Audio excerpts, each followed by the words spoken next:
right. Saturday morning, guys. Hello and welcome. We've got a great guest today. She brought her high energy colors. She's ready to go. It's episode 65, guys, with Ursula Erasmus.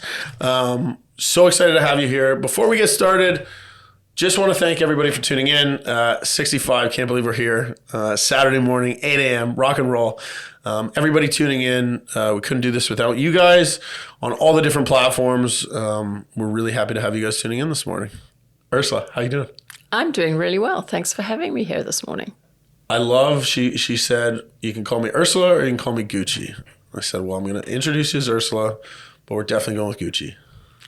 Thank you. I love it. Gucci is a really good reflection of who I am. High energy, high impact. And you know what? Gucci as a brand right now is coming back in that style. They're everybody else is going minimalistic. Gucci's one of those brands that's saying, no, I'm gonna break out of the mold. So I'm assuming that's part of the reason. Actually, not really. Although, as I said to you when I walked into the office this morning to meet you, I definitely want to be extra every day of my life. Yeah. I'm tired of being invisible or playing small. But Gucci came about when our first grandchild was being expected, and my stepdaughter very kindly said, oh, I think you're too young and stylish to be called Nana or any of the typical grandmother names. How about Gucci? And I was like, hell yeah. And it's stuck. So that grandchild is about to start at MAC. She's entering MAC in the fall. And since then, pretty much everyone in my life, including my clients, calls me Gucci. Oh my God. See, you got to ask the question to find out about the story. That's amazing. We were Bubby, my Bubby. So that was good. But I think Gucci takes the cake there. I'm going to get into this. There's so many titles here that we can talk about, but tell us a little bit about yourself. Well, the accent, everything. I was going to say, I was born in South Africa, British parents, and I lived in South Africa until I was 20, at which point I moved to Germany. Okay. A man was involved in that, my first husband, and I lived in Germany for a number of years. And I really think about those years in Germany. We lived in Munich, Bavaria, beautiful, beautiful city. I think about those years as actually the years where I discovered who I wanted to be as an adult. Okay. So those early adult years are really important. I mean, university education is important and it should continue through all your life. But finding myself sort of away from home and away from all the things I knew growing up was really, really good for my soul. So I loved that period of my life. Then I moved back to South Africa, had my children, etc. And then when I was 36, I moved to Canada, to the West Coast. The lovely, beautiful, wet, dog-smelling West Coast. The people on the West Coast love their dogs, and because it rains all the time, I could just now even smell that smell in my nostrils. But it was great. The one thing that I found on the West Coast that was a bit challenging is compared to Johannesburg, where I first worked, I found things very slow and almost too nice. So I got the opportunity. I worked for TELUS at the time, and they said, we need someone to go and help us with the integration of Quebec Tel into TELUS. And I put my hand up. I said, I'll go. And they said, do you speak French? I said, no. And they said, oh, boy, you'll never be successful. I said, well, why don't you let me try? And so I did that integration. It was really successful. My whole life, I've worked in the business of organizational change and helping people navigate change. And when I saw what Toronto and Quebec were like, I'm like, yeah, I think this is more where I belong. So I moved my kids out here, and the rest of the life has been out in Ontario. It's funny. I was out. I just came back from New York, and talking about the relationship between Hamilton's, a little bit lower than Toronto. No, it's not. Toronto is just like Vancouver. No, it's not. Toronto is just like New York. No, it's not. They're so individual, but I found the same thing on the West Coast. It was very slow. Yeah. Everybody was chill, man. Yeah. See if we can get there this afternoon. I don't know. Maybe. Well, I remember one day when I had a meeting scheduled with maybe 18 people and 6 folks didn't show up. And so I said, where is everybody? Is there some kind of illness going around? They said, oh, no, it's the first nice day we've had in about 40 days. So they're on the beach. Yeah. Just wild. Yeah. Yeah. I think that's so interesting, though, but good for you for making a change. What an opportunity to kind of identify what you're looking for and then go get it. Yeah. How did you manage the French-English relationship? That was an interesting one. I mean, I did high school French, so I can understand spoken French, but of course, Quebecois is different to the French I learned. But when I showed up, I introduced myself to this then CEO of Quebectel, and I said, we need to do this together. The purchase is on the books. It's not going away. And he said to me something very interesting. He said, today, we're not working. You can just walk around the office, you can meet people and so on. But tonight, we will go out and eat roast chicken and drink red wine. And tomorrow, we will work. And I thought, this is interesting. So he told me the restaurant we were going to meet at, and I showed up thinking it was going to be he and I. But he had invited 14 other people. So he invited his direct leadership team and a few other people. And we had a sociable evening. They got comfortable speaking English with me. I shared with them how abysmal my French was. And it was just a walk in the park after that. I love that. Yeah. Communication is a critical part of success in any business or just life relationship. We always say, like, what's missing in the chain here?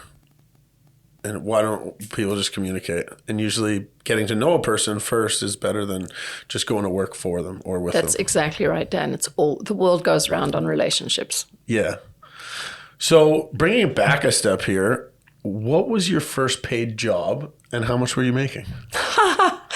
So I was thinking about that driving here this morning. My first paid job right out of high school is I worked for a company called Africa Overland. So they did exactly that. They did overland trips from Cape Town to Cairo in big old Bedford trucks, and they literally drove through all the countries in Africa. I never made that trip. I worked in their office because I grew up in an entrepreneurial family, and I had learned how to do office admin stuff, helping my dad out. So that was the job I took. And the two guys I worked for were very different from each other and both quite challenging. I don't remember how much I made. I mean, it probably wasn't a lot, but I do remember how much I learned working for them and also learned to navigate weird bosses. One of them clearly had an addiction problem, and so he was great in the morning until about 11, and then he would disappear, and it was hopeless. Anything in the afternoon that you wanted a decision from didn't work. Yeah. The other one would fly into a rage at the drop of a hat. And I realized later on as I became, sort of more of an adult, that he was anxious because people's lives were in his hands. You're driving across Africa, there were always skirmishes and wars and things. So when he was angry, it was actually more about his concern for his customers, for the passengers that were on these trips. But of course, when you're an 18-year-old and Wally is flying off the handle, it's like, whoa, what's going on here?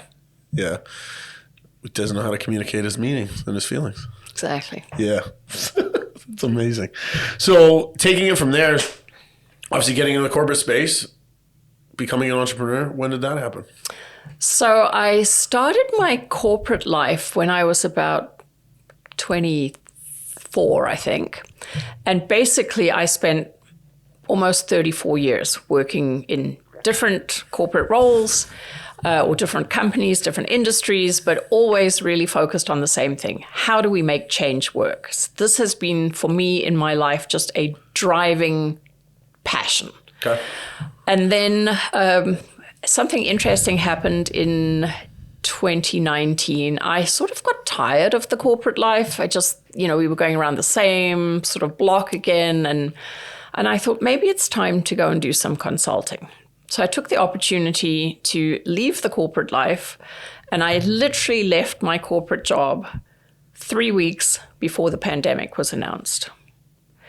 And although I had been in conversation with a few different consulting firms about, possible future roles, no one was hiring. So I'm like, well, this is interesting. I'm not really ready to retire. I'm sitting at home with a bit of a package, but no income. What on earth do I do next? And I had some really good conversations with my daughter and a very close friend who's a psychotherapist.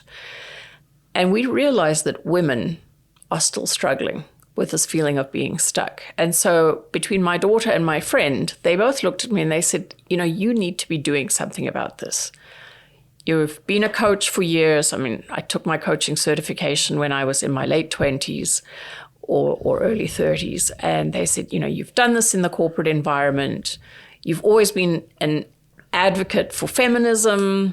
You're a woman who's had loads of experience, not all of them positive, lived through a number of big life challenges. Why don't you do something about this? And I'm like, I don't know what to do. I really don't know what to do. So I started experimenting. And the first thing I did, with my daughter's help, we wrote a workbook for women called Dear Body, You're Not the Problem. And we published it on Amazon. Come on. And honestly, it has not made any money. I don't know how many sales we've had. We priced it really low, but we just did it because I needed to get some ideas out of my head. Mm-hmm. And I think the genesis for writing that was because most women that I've spoken to and asked them why they feel stuck, the first thing out of the majority of women's mouths is, I hate my body in some form. It's like, I'm too fat, or I'm not attractive anymore, or whatever it is. But there's some kind of thing about bodies. And I thought, well, we really need to help women understand that they are not bodies, they have bodies. So I did that workbook. And that really just started me on this path of exploring what can I do to support women in what I describe as their midlife. So midlife for me isn't a chronological point. It's really when you sort of stop and say, gosh, I've come so far.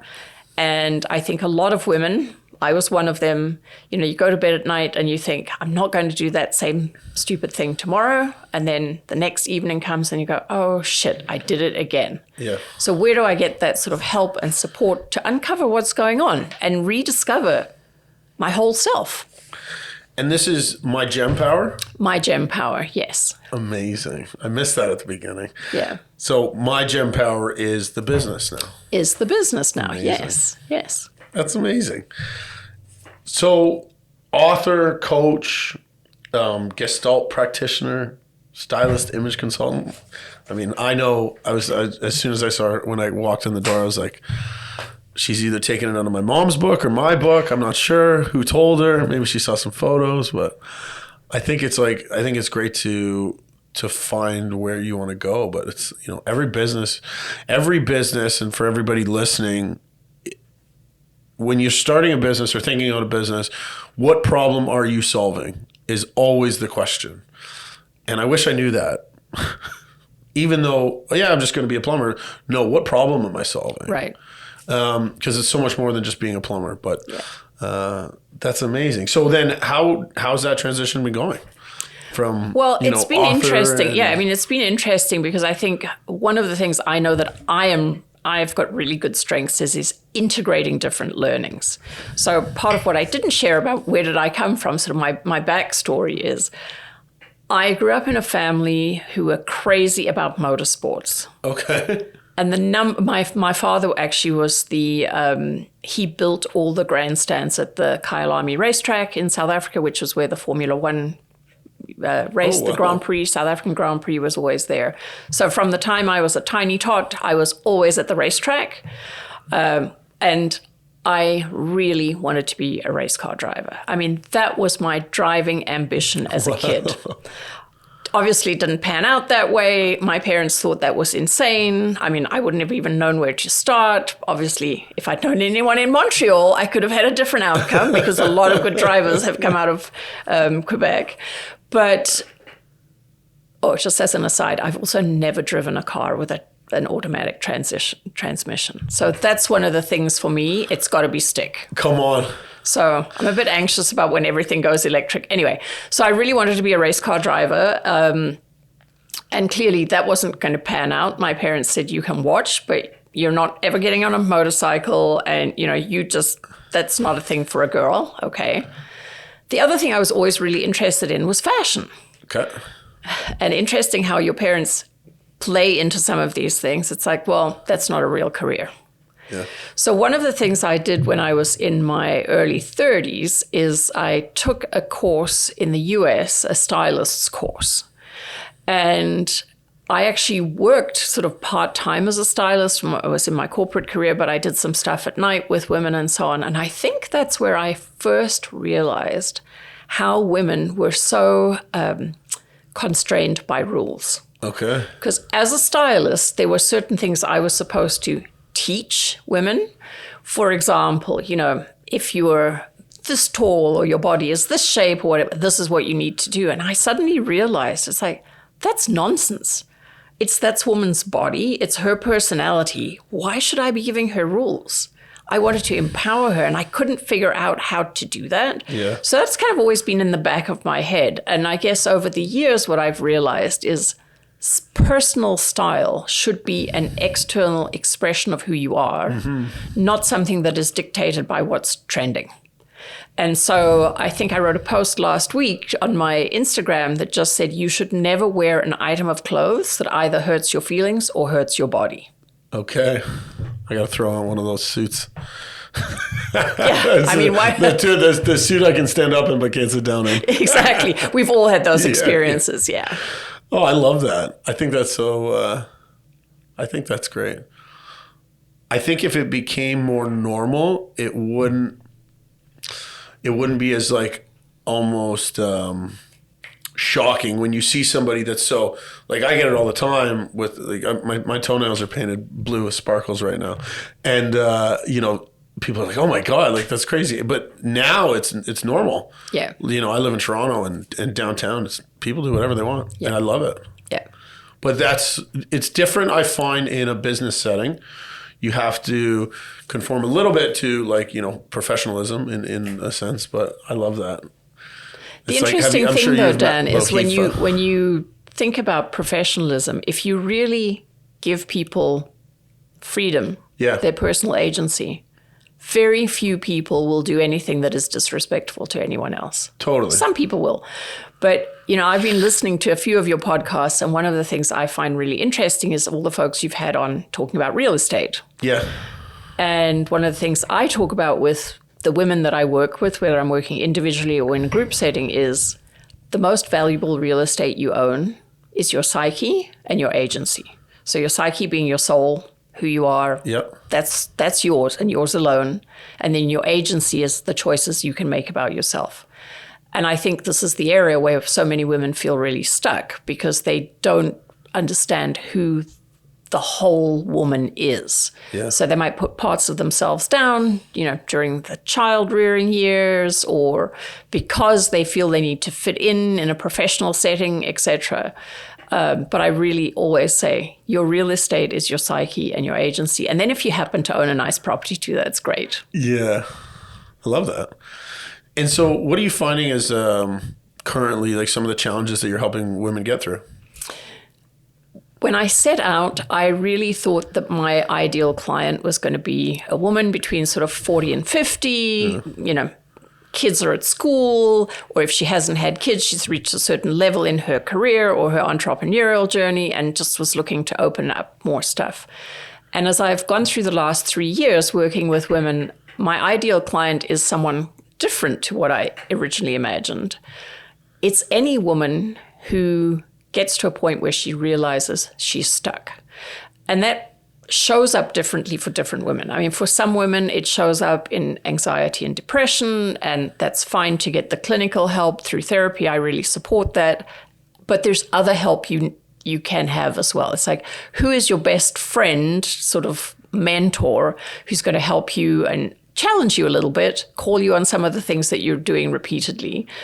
And when I look at this stuckness, it often shows up as a kind of restlessness for women or an apathy. Oh, I don't know what to do, so I'm really not going to do anything. I'm not worth anything, so self-worth comes into that equation. And what's showing up for women, I think, particularly in our sort of post-pandemic chapter, let's call it, is how the pressures have come roaring right back that were pre-pandemic for a woman to look a certain way, be a certain size, have a certain type of career, etc. And that fell away a little bit during the pandemic. And as I say, it's come roaring back because commercially, there's a lot of money to be made preying on women's insecurities. And I get so angry, like inflamed, when I see ads, for example, for facial products, cosmetic or skincare, where they're clearly selling something targeted at, say, a 30-year-old woman that says, if you start now, you won't get wrinkles. I just literally get mad because really and truly, aging is a privilege. Why are you telling a 30-year-old woman to be afraid of aging? So all of these messages, even though they're very subtle and subliminal, are telling women, you just need to watch out. You need to watch out. And that's wrong. Yeah. I mean, there's so many different opinions, and when it comes into business and how we're taught. And one of the things recently that I thought was so interesting was the old food pyramid. Yes. Kind of unpacking that, and who was behind that, and coming to get that, and all the big box stores and industries that are doing it, and everybody's pushing their agenda, which, as an entrepreneur, I think is fine. I think it's healthy. I think it's a little bit for the consumer to be able to unpack what they want, and I'm sure you're helping so many women get through what they actually think is important instead of what they're being told is important. Exactly. You've got to be able to open your own mind and just rest with yourself and figure out who you are so that then you can ask yourself the questions. Do I need this? Do I want it? Is it right for me? Yeah. These are really, really important things. And that literally goes from the bedroom to the boardroom. Yeah. Did you have a breakthrough as an adult? Did I have a breakthrough? Wow. I hope I've had many. I think these are things that have sort of occurred at different points in my life in incremental ways. Was there any kind of monumental one? There was a monumental one. And it occurred when I was just celebrated my 50th birthday. Okay. And my daughter ended up in hospital after her third suicide attempt. Okay. And that was a monumental breakthrough. We'd been through this. I come from a family, as I said, of women who've struggled with mental health issues and so on.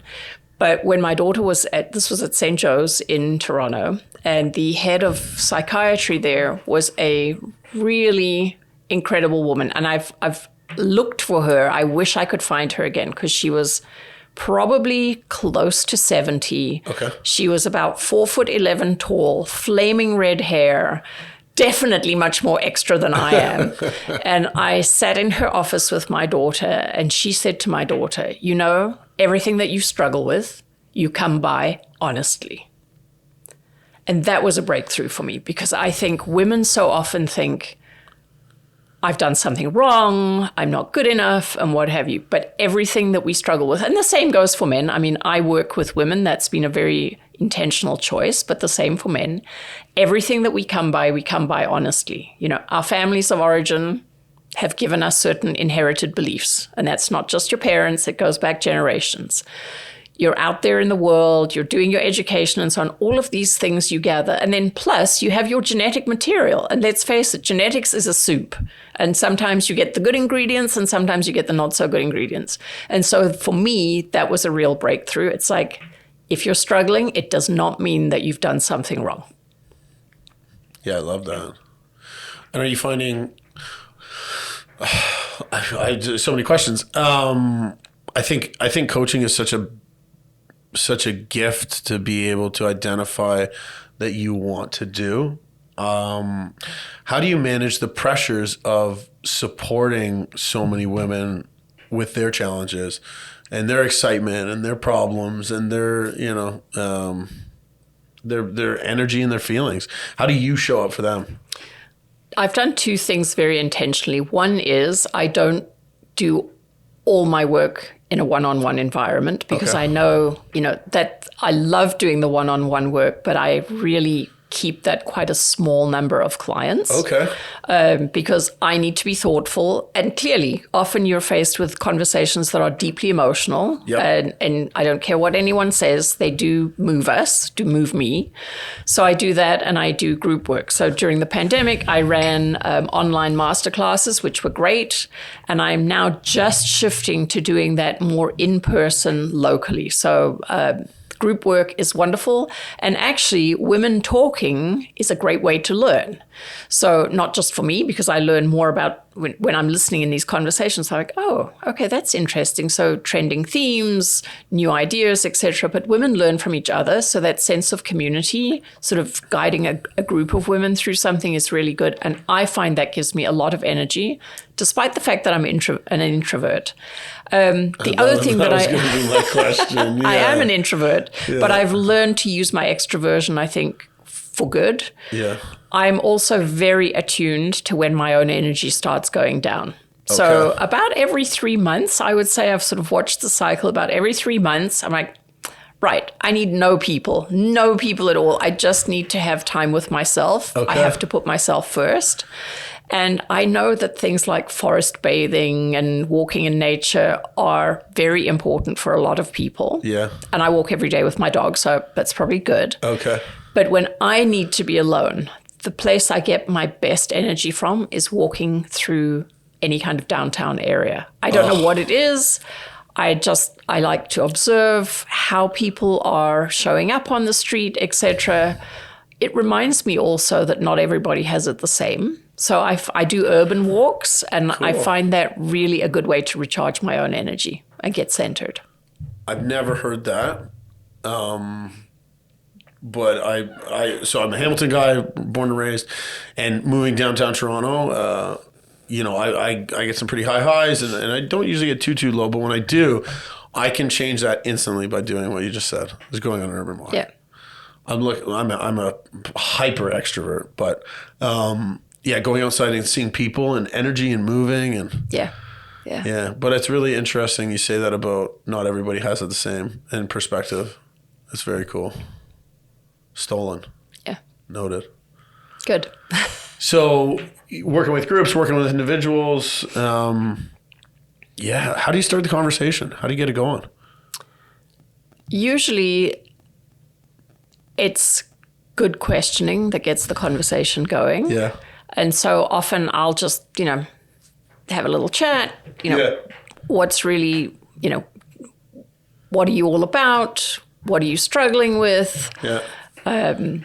Tell me about the things that you've done in your life that have really made you feel, the spark of joy and what have you, because you learn a lot from that. Yeah. And often with the women that I'm working with, and when I ask them, what were really joyful times for you? Sometimes they'll start by telling you things that what I would call like social media joyful moments. Yeah. Oh, we went to Tulum on holiday and we took all these great pictures or whatever.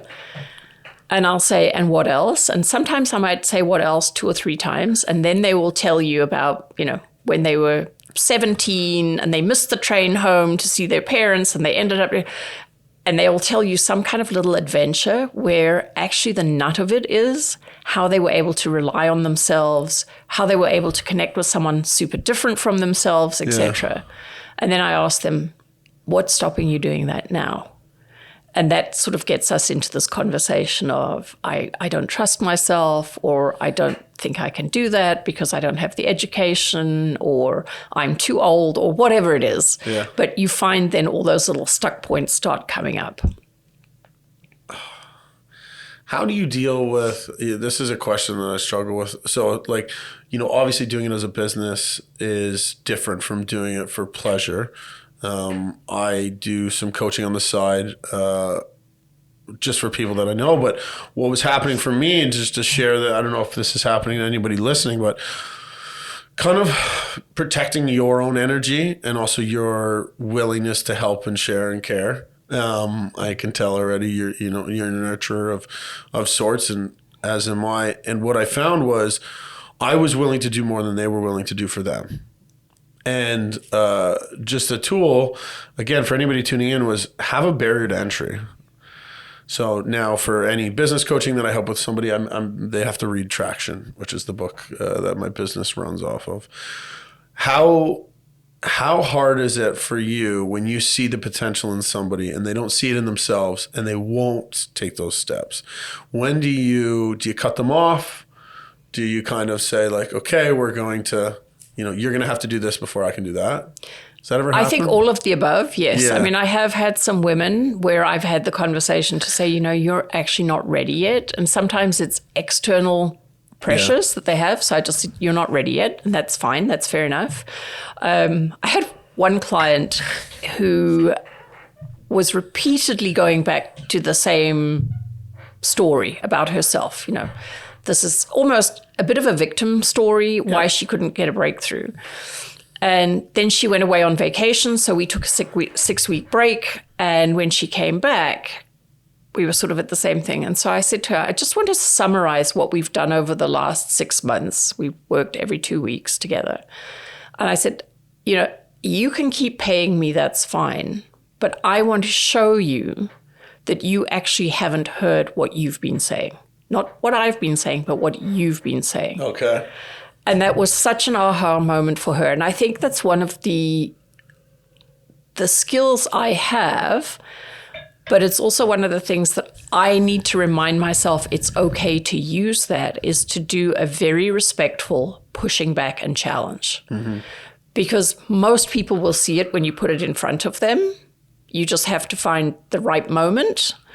And then if they still don't see it, then I would sort of direct them to say, you know, maybe this is a time where you need to go and work with a therapist for a few months, or you need to do this, or you need to read a book, or whatever it is, and try and direct them into something else that might give them that breakthrough moment. But absolutely. The other thing I want to say about that, Dan, because yes, I think you and I both know when you are a nurturer and you've got a lot to give, it's very easy to give a lot for free.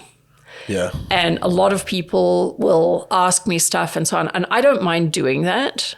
But when you do something like that and there isn't any sort of reciprocity, that I find very challenging. So I've actually had to start reminding myself not to just give it all away. Yeah. Because honestly, I would. I mean, I just know I hate to see people struggling. Yeah. And when I see, oh gosh, I could give you that right now and it would really help. But I've actually had to say, you know what?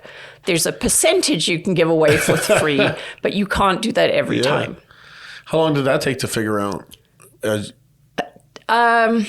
A while. I mean, since I started the business, which is sort of 3.5 years. Previous to that, I was always giving things away for free, but it was in my free out of joy, exactly. Yeah. But I have to eat. I have to be able to run my business, right? Run operations. Yeah.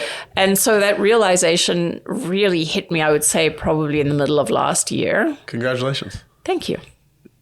Yeah. So now I will give it away for free if I know that the cause is a worthy cause. For example, I spoke at the Niagara Women's Leadership Summit that is run by the Y and Brock University. Okay. They do this wonderful thing every year.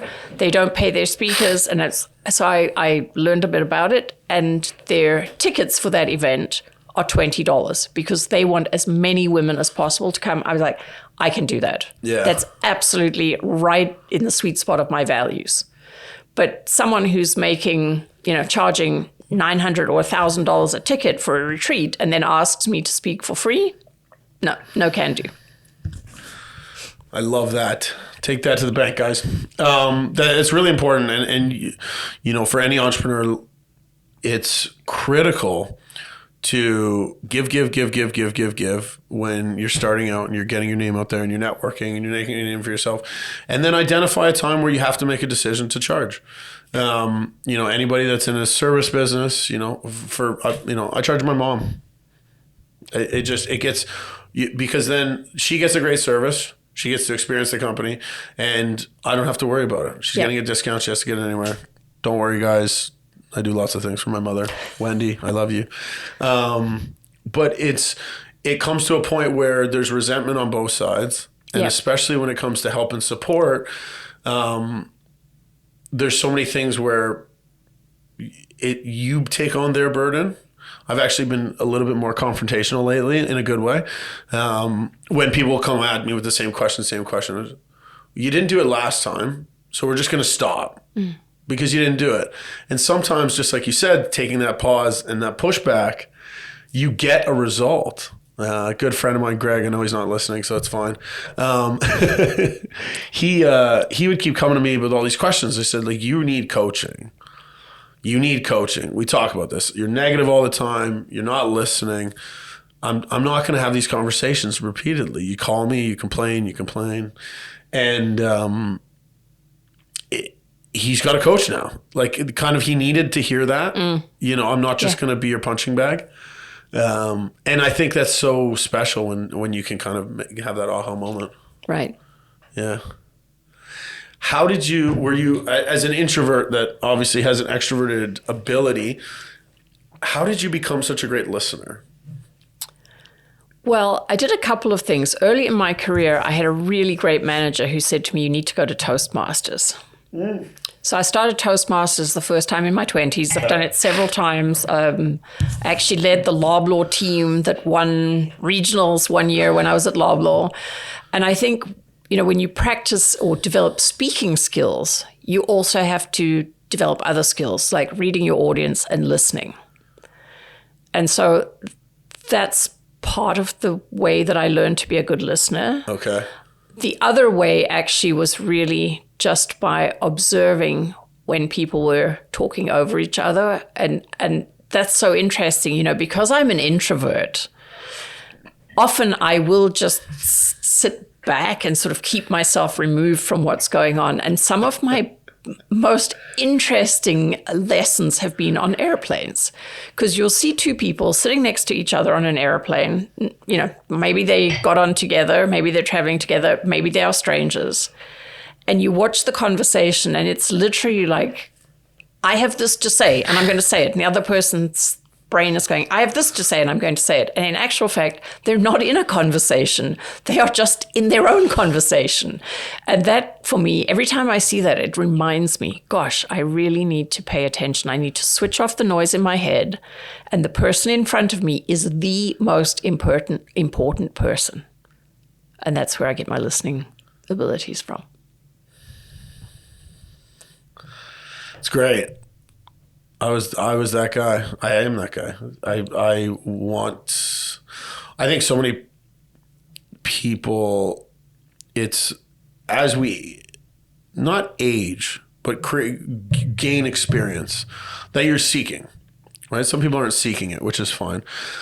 But that awareness of, you know, self-awareness, I think, is one of the most beautiful gifts anybody can receive at any point in their life. You know, I always say I know a bunch of 65-year-old assholes and I know a bunch of 20-year-old rock stars and vice versa.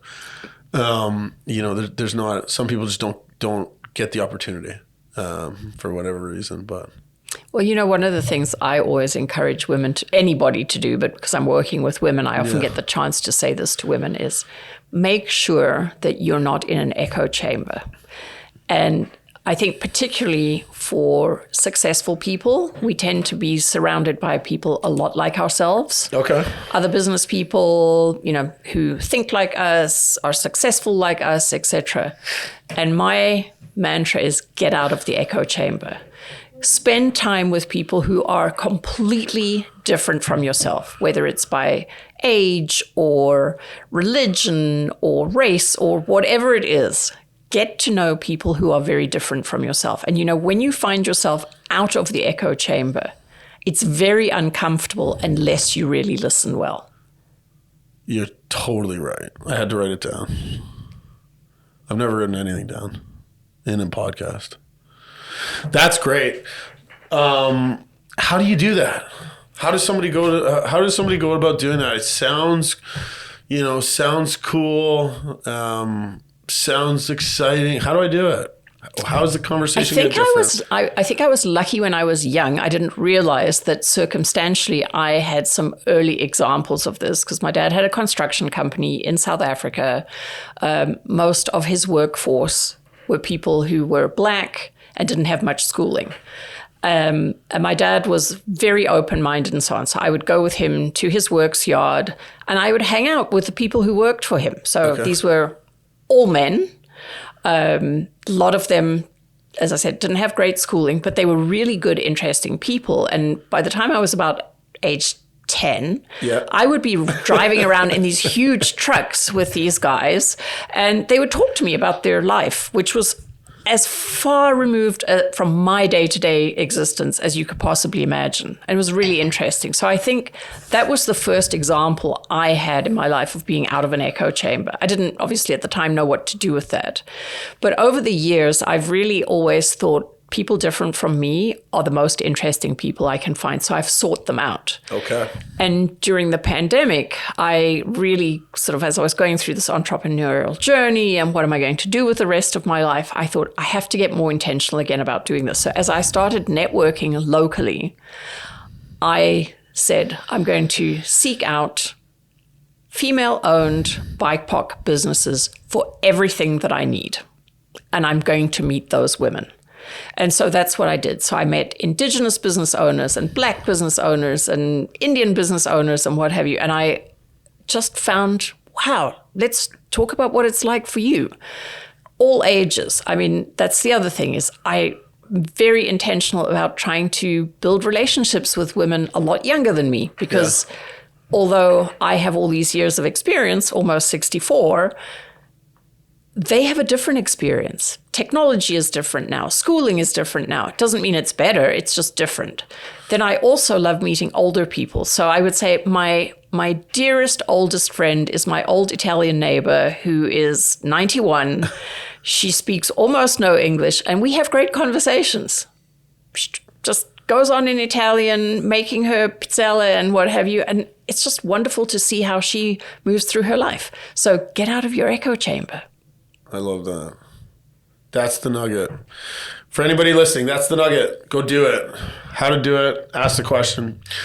If you don't know, look in the mirror and ask yourself that question and back to you. If you don't have a coach, it's a really easy tool. How do I do this? How would you do it? If I had to, what would I do?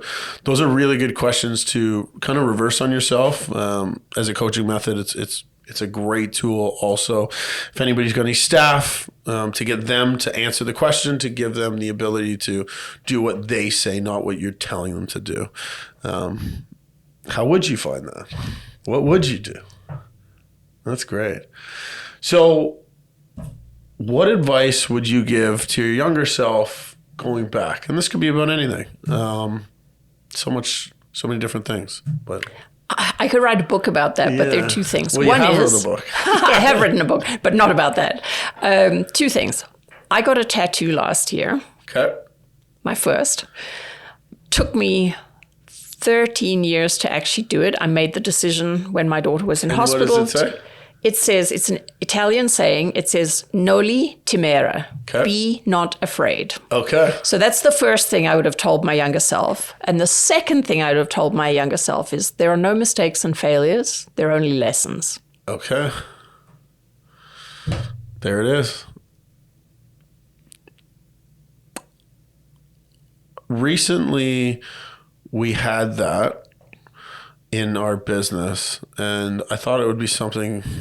It's an interesting concept. We did a job, lost money on the job, and my controller Ben, he comes to us, and we're like, okay, we're gonna get the next one, and he goes, "Are you sure you want to keep doing these types of jobs? We just lost money on it." And it was a nice aha moment. It was like almost like he laid it up for me and I knocked it out of the park. But it was, well, if we don't do it, then it was a failure. But now we've learned from it. We have to do it again because we have to get better. Mm-hmm. And sometimes in business, you run from the thing that didn't work out. Right? We're never going to do that again. Why not? You figured out all the problems, right? Hindsight's 20/20. So go take a look at it. I have an additional perspective on that, and this is probably less about business, but about life in general, is when you've learned the lesson, as long as what you do next is intentional, it's okay. So if you intentionally say, that was really awful, this is what it resulted in for me, and I'm not going to do that again, that's an informed, intentional decision. Totally agree. Rather than just going, oh shit, that was awful, and then you just don't make an intentional decision not to do it. You sort of just hang around the edges and it's uncomfortable. Oh, I love that. So I think intentionality is super important for us. Yeah, that's perfect. Okay. So we got it all. We could talk for another 4 hours. But we could. Well, everybody, if you didn't pick up something from that was amazing. Gucci, thank you so much for being on the show. Everybody, when we talk about some of these things, we have that saying, why not me? Why not now? If you're thinking about getting out of your comfort zone and with support, Gucci's going to be on all platforms. Ty is here Saturday morning, 8 a.m. Actually, he was here at 7, setting everything up. So he's going to have all your social platforms. We can find you on Instagram, website. So that'll all be in the link in the bio. Check Gucci out. Go talk to her. She's awesome. Thank you so much for being on the show. Thanks, Dan. This was great.